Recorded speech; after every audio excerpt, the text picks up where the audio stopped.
Buonasera e ben ritrovati con il TG Flash di New Sicilia. Di seguito i titoli più importanti del pomeriggio. Via libera definitivo del Senato al cosiddetto decreto Niscemi, che è stato approvato e convertito in legge dopo il precedente passaggio alla Camera. Il provvedimento è stato votato per alzata di mano e introduce misure urgenti legate all'emergenza maltempo che a partire dal 18 gennaio ha colpito diverse regioni italiane.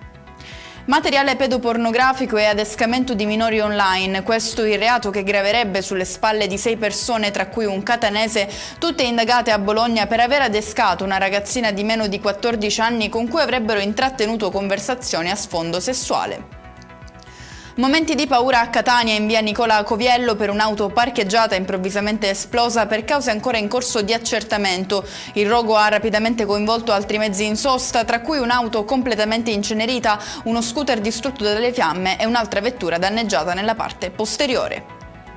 Buone notizie per i dipendenti della regione siciliana. La Corte dei Conti ha dato il via libera alla delibera che consente il pagamento degli arretrati contrattuali al personale del comparto non dirigenziale.